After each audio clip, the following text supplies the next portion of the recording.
My name is Ian Walsh, and this is the Informed Investor, which is the longer version of the Moment Money Matters, which we put out on Facebook and several blog posts each week, every day. Today, we're going to talk about sheriff sales. I get a lot of questions from borrowers that go to the sheriff sales, which is the sales that, the foreclosures that are then auctioned off by the borough or the city.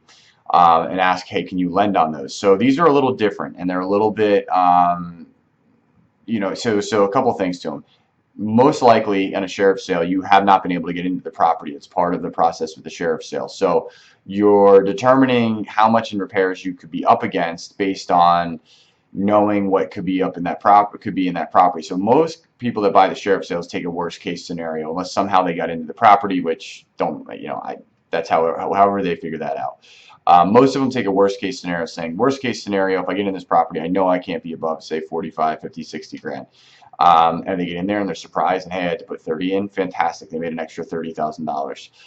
It's a good surprise to have. You don't want to short yourself on an investor project. You don't know if there's squatters in the house or somebody that you're going to have to potentially eject out of the property.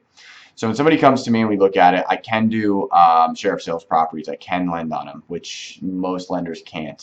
We have some very specific ways that we're able to do this. I like to have a good relationship or an experienced borrower at the sheriff sales that have been doing projects, and I can walk them through how we can lend on it. Typically what guys will do or girls will do is they send me maybe a few projects that they're looking at to go off at the sheriff's sale at the potential upset price. I then usually, maybe many times the night before, the morning of, I shoot them my numbers back saying, here's where I'm comfortable. At that point, they're aware when they're in the sale that they can bid up to a certain point that they're comfortable with based on the numbers that I gave them. This is a very good relationship.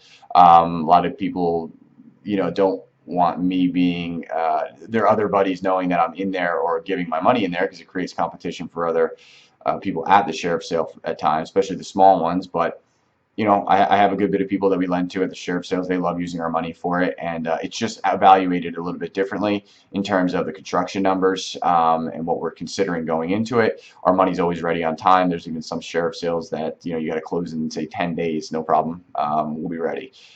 So there's a couple things. If you'd like to talk about the sheriff sales and how to buy at them with our money, feel free to call me. It's not really something that I'd probably go over in this video and how we do it, in case I know some of my competitors are probably watching, and that's okay. But we are in there, and we do have our money in there. So if you like our videos, Hard Money Bankers, Ian Walsh on Facebook and LinkedIn, 215-839-3271. Again, 215-839-3271.